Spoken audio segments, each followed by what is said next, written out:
Let's build these pieces into this magnetic spaceship. Hi, I'm Tim, and welcome back to Bricks. Because I got my nap today, I figured I'll stay up a little bit late and build this. I love classic Lego space, especially second/third gen sets of Fuselage, Blacktron, and M-Tron. M-Tron being one of my favorites, as I'm sure it is one of yours too. The magnets just put these sets over the top. I can remember taking this set to elementary school and playing with it with one of my friends. This is set number 6923, the M-Tron Particle Ionizer. It has 203 parts and 2 minifigures, except one of those minifigures is really just a robot. I just picked this set up off of Bricklink, and it didn't come with the instructions. That's not a big deal. I've got them printed out here. There's lots of great resources for instructions out there. I've got it printed a little bit small, so I may struggle at seeing some of the pieces, but we'll get through it. Start out with the minifigure. M-Tron, as well as Blacktron Series 2 from this time, was big on the transparent neon green. Somehow I feel like the late 80s, early 90s, neon green was common across many different things in culture. He's got regular jetpack on the back, or air tank rather. And then I don't know if this was the right head from the era with the holes in the top. I feel like that was maybe a little bit more later, but my memory is not perfect. Got this great transparent neon green visor on a black helmet. Just coupled with the white, it's a real strong look. I almost feel like red arms would do good too. There's legs in here. And then the white legs. Here we go. We'll set them off to the side. And then the robot. So he's got this little robot. I guess technically it's a minifigure, but I wouldn't go that far. To me, minifigure is an actual figure.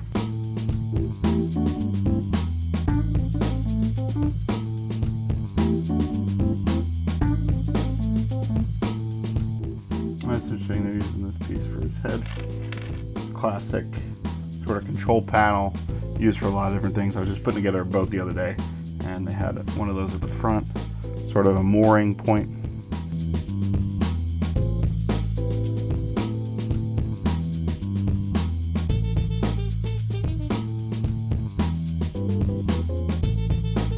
I really do like the old instructions that don't tell you exactly what piece to grab on every one.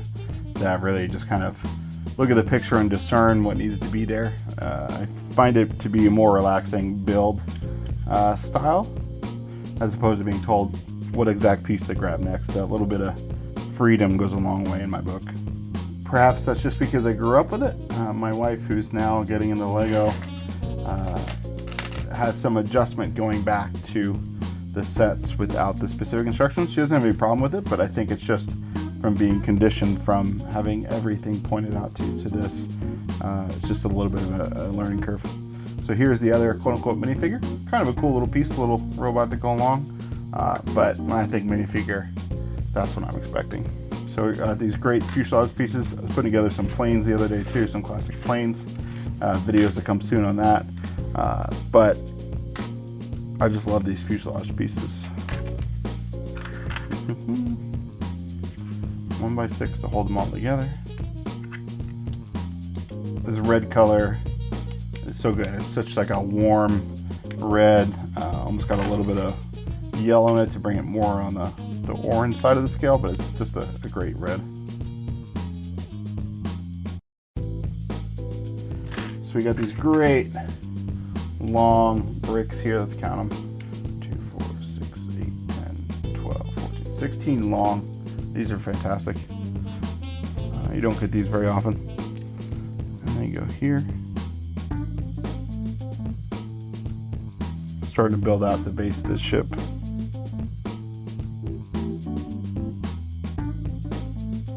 And then little winglets here on the front.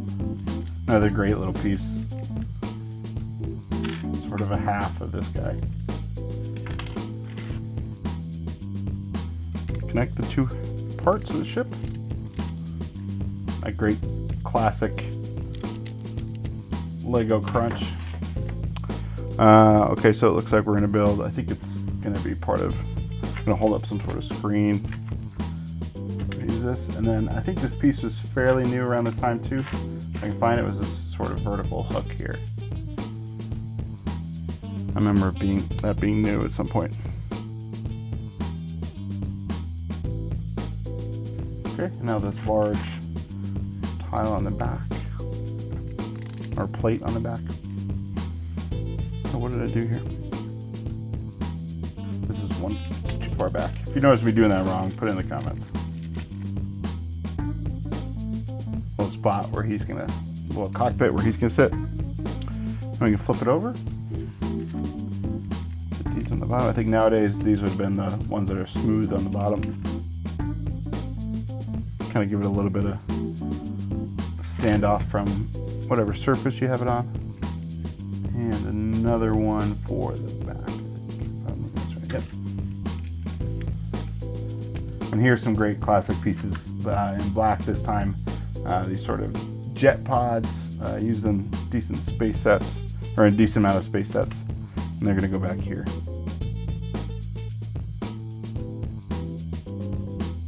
All right, speaking of print pieces, a great new control panel piece around this time, I believe. Nice print.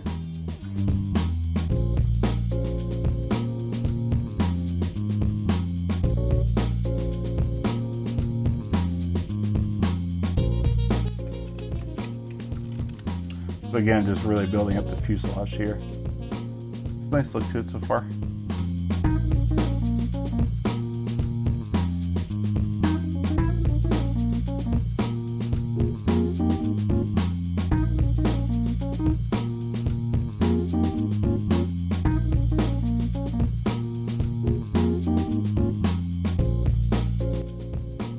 Okay, step 7 is complete.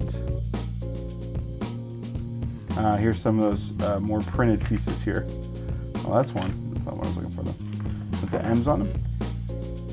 These 1x2 or 2x2 slopes. 45 slopes. It's great. The M on it.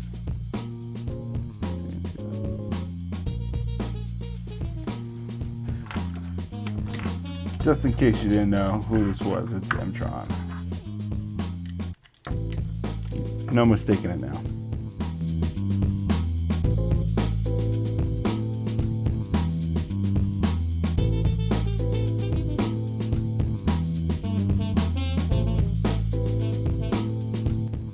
Okay, and then this great piece for the front. I have a feeling this existed for original classic space on light gray, but I could be wrong on that. I just remember not having too many of these pieces growing up. I don't know about the gray, why they went gray there. Probably been nice to just have that red. We're gonna build a container later that'll slot into this section.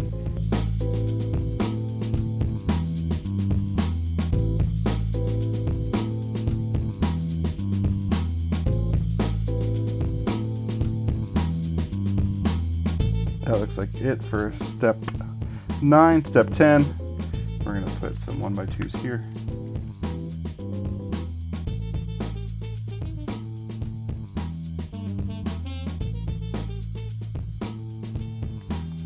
These horizontal hooks were new around that time too.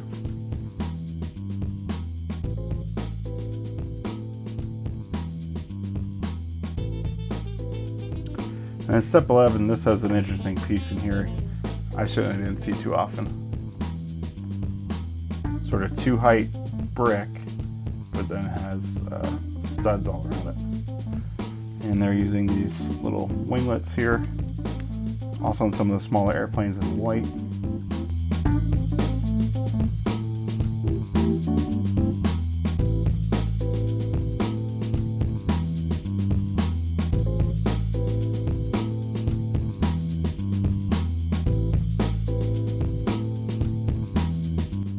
You know what I missed a while back?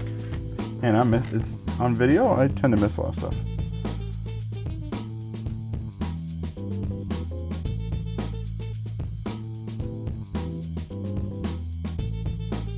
I think we're good with 11. 12? All right, so now we're gonna use these, man, 4 times in this video. 4 times. There we go. This is sort of octagon, half octagons.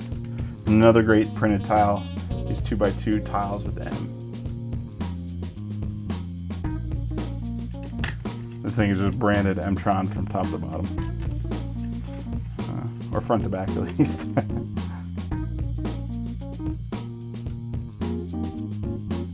It's funny, being from a kid until now, it always felt so much bigger. I feel like the scale for me has been halved to what it used to feel like. And maybe that's why Lego designers of today have scaled things up to basically 2 times the scale they used to be. I have a hunch that could be part of it. I know there's probably more reasons than that, but I feel like deep down inside they remember it being bigger, so now they're making bigger sets. And the printed pieces just don't stop coming on this set.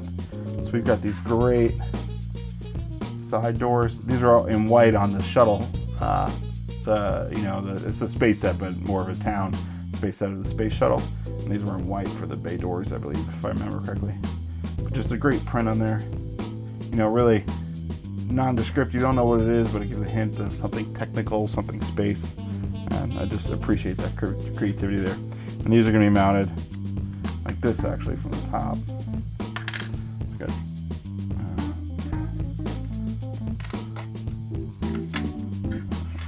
we'll build the second one in a minute.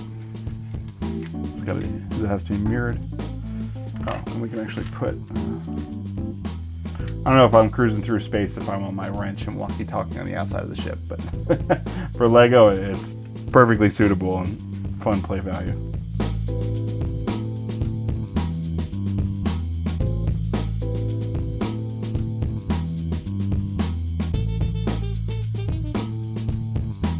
And this great translucent neon green cockpit piece. This will go over the front here. Essentially, they don't really care. It's just 2 studs. You know, there's that gap there, and they don't really seem to care about that. Great color. Light just bounces off it so nice with the edges. Just love the hinges everywhere. Just so much play value, be able to move things around as you see fit.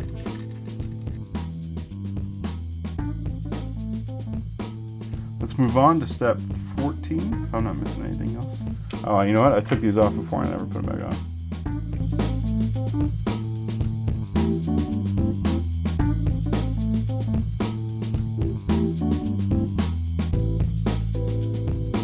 And yeah, it's looking so good so far.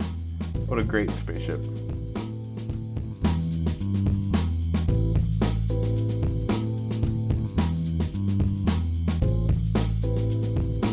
Older piece. This one's got some color fade to it. Just the red's faded. But an older print piece that still serves a good purpose here.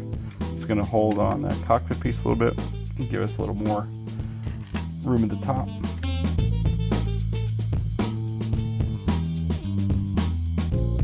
Maybe that's why they included light gray for some more front. I still feel like they could have done that in light gray here, even though this is light gray.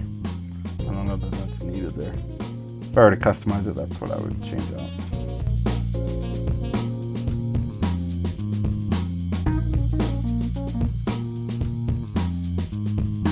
So we've got this piece, the hinge on upside down, and that's going to attach like this. Interesting building technique. Starting to branch out a little bit here. These get folded down for at least the time being.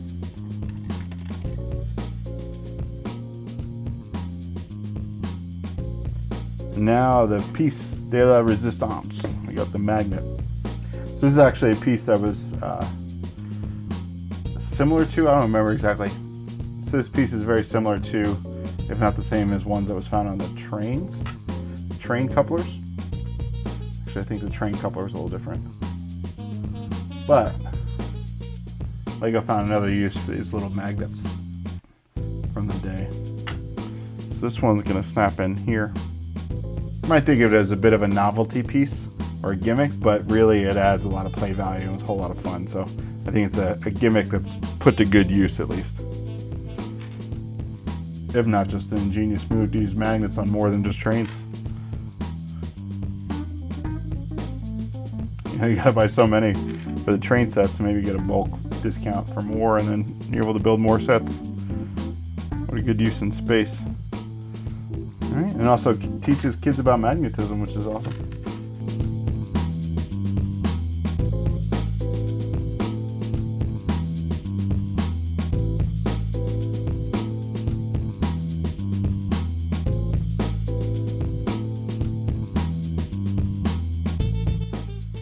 This is where we kind of get sort of an interesting part of this set, is that it's got these almost like helicopter style blades at the top.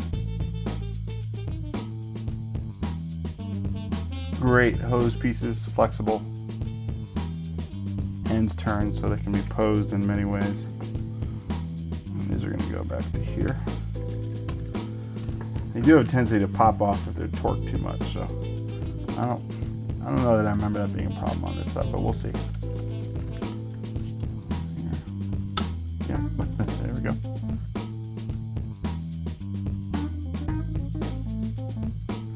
That's interesting. I never would have thought that that would work. I don't remember that. That works though. Another more advanced technique on this older set here.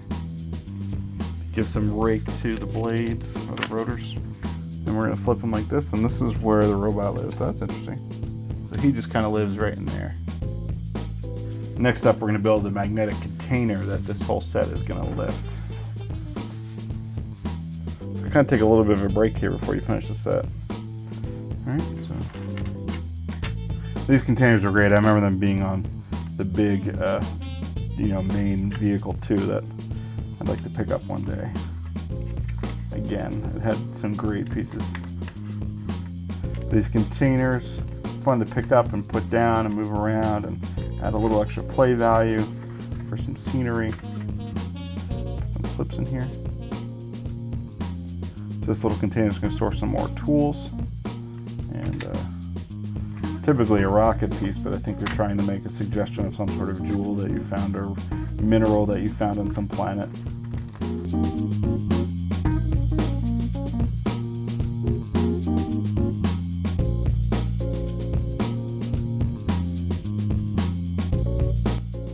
This bucket piece used in a lot of things, sort of like mailboxes and other storage, fire trucks and whatnot.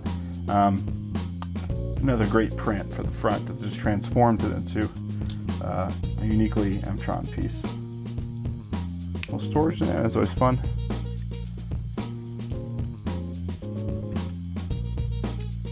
So here's what I'm talking about there. You haven't put this sort of rocket looking piece in here, and I think they're trying to make a suggestion of a mineral.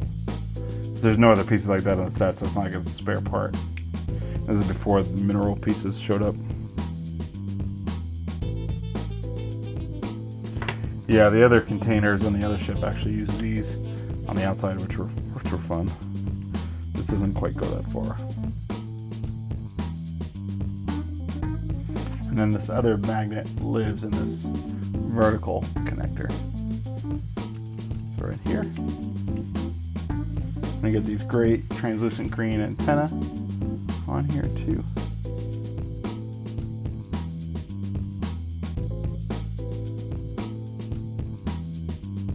I remember there being some sort of metal detector that uses this too, if I remember correctly.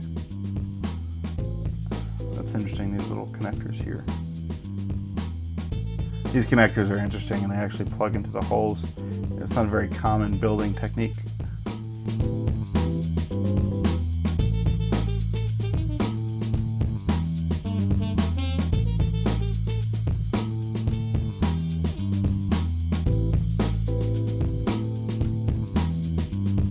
Love these antenna pieces.